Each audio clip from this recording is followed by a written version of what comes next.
Assalamualaikum warahmatullahi wabarakatuh. Alhamdulillah. Alhamdulillahilladzi arsala rasulahu bil huda wa dinil haqq liyudhhirahu 'ala dini kullih wa kafa billahi syahida. Asyhadu an la ilaha illallah wahdahu la syarikalah wa asyhadu anna Muhammadan abduhu wa rasuluhu la nabiyya ba'dah. Allahumma salli wa sallim ala Sayyidina Muhammadin wa ala alihi wa sahbihi ajma'in wa ba'd.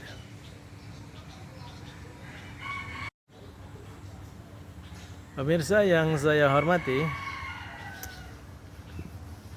banyak manusia yang mengandalkan harta dan keturunannya untuk menjadi penolong baik di dunia maupun kelak di akhirat. Itu sebabnya tidak sedikit orang yang terus-menerus menumpuk-numpuk harta dengan berbagai macam cara, baik yang halal maupun yang haram. Karena mereka berkeyakinan dengan harta yang dia kumpulkan, materi yang dia punya, maka itu akan memberikan kemudahan menjadi pusat pengharapan dalam kehidupannya di dunia, bahkan berpikir sampai ke akhirat. Ada juga yang mereka mengandalkan anak keturunan, keluarganya.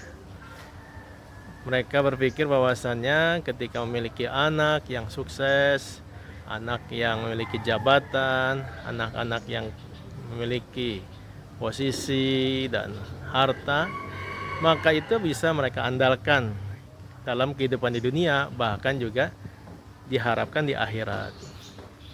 Sehingga akhirnya persepsi yang banyak manusia tumbuhkan tersebut, yaitu mengandalkan anak keturunan dan harta, mendorong manusia berlomba-lomba untuk mengumpulkan harta dan memperbanyak anak.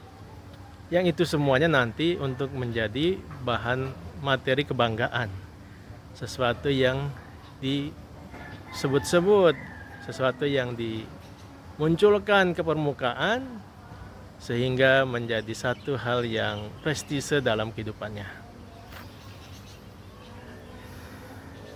Ternyata persepsi itu kalau digali dari perspektif Al-Quran, tampaknya kurang tepat, pemirsa yang saya hormati.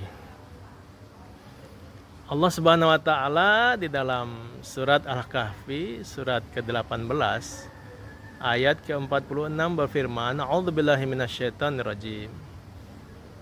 Al-malu wal banuna zinatul hayati dunya wal baqiyatus salihatu khairun inda rabbika thawaban wa khairun amala. Artinya adalah anak-anak, ya, harta dan anak-anak itu adalah perhiasan kehidupan di dunia. Adapun amal soleh yang dikerjakan terus-menerus di sisi Tuhanmu, yaitu Allah Subhanahu wa taala, dengan mengharapkan pahalanya, dan itu adalah sesuatu yang lebih dapat menjadi pengharapan. Jadi persepsi yang sering dibangun bahwasannya harta keturunan itu bisa menjadi satu pengharapan yang besar bagi kesuksesan di dunia dan kesuksesan di akhirat, ternyata oleh Allah Subhanahu wa taala diluruskan. Ya, harta dan anak itu adalah bagian dari perhiasan dunia. Allah memberikan kepada kita banyak sekali perhiasan. Ya, yang namanya perhiasan itu sesuatu yang mempercantik, sesuatu yang memperindah dalam penampilan kita, dalam kehidupan kita. Maka harta, anak, keturunan itu adalah bagian dari perhiasan, sesuatu yang mempercantik dari kehidupan kita. Bukan sesuatu yang dapat menjadi pengharapan. Justru yang menjadi pengharapan, kata Allah Subhanahu wa taala, adalah ya, amal-amal soleh, ya, amal-amal soleh yang kita kerjakan terus-menerus dengan niat mencari ridha Allah Subhanahu wa taala. Amal soleh yang kita kerjakan continue di sisi Allah Subhanahu wa taala. Justru itu yang akan mendapatkan ganjaran pahala dan dapat menjadi pengharapan untuk kehidupan kita di dunia maupun di akhirat. Ya, jadi pemirsa yang saya hormati, melakukan amal soleh, ya, amal soleh antara kita dengan Allah Subhanahu wa taala, hablum minallah, dan amal soleh antara kita dengan sesama manusia, hablum minannas, dan amal soleh dengan makhluk-makhluk Allah Subhanahu wa taala. Itu adalah jauh lebih utama menjadi konsentrasi dalam kehidupan kita sehari-hari. Jangan justru kita membangga-banggakan dengan memperbanyak harta.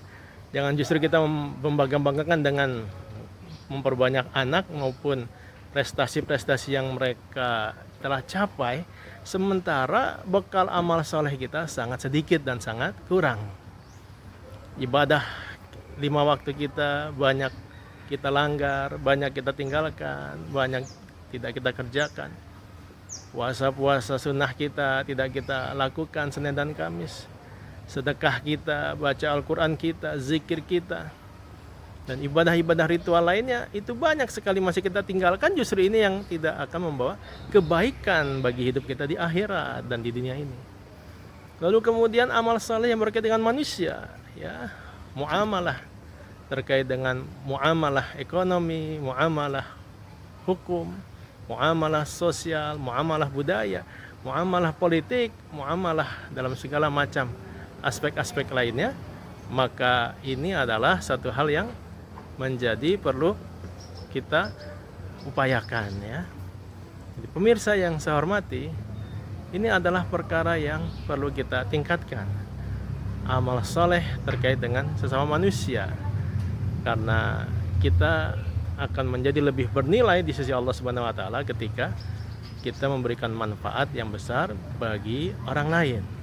Dan tentunya juga amal soleh terkait dengan alam sekitar, dengan tumbuhan, dengan hewan, dengan udara, ya, dengan tanah dan air, dan segala sesuatu yang ada di sekitar kita. Ini juga menjadi satu bagian dari yang harus kita jaga. Jadi inilah adalah arahan yang Allah berikan kepada kita, bagaimana kita jauh lebih utama menjadikan segala fasilitas yang Allah berikan dalam kehidupan di dunia ini, ya, untuk mencari ridha Allah Subhanahu wa taala. Jadi bekal amal saleh kita, jadikan anak-anak kita, jadikan harta-harta kita, jadikan jabatan kita, jadikan apapun yang kita miliki itu ditujukan untuk mengumpulkan bekal amal soleh sebanyak-banyaknya yang diniatkan hanya kepada Allah Subhanahu wa taala. Maka inilah yang akan kekal abadi.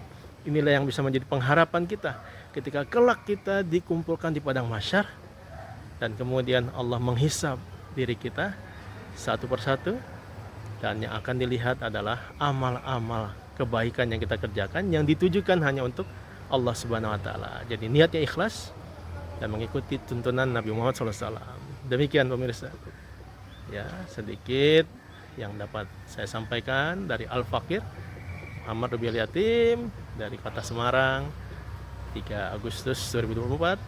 Wabillahi taufiq wal hidayah.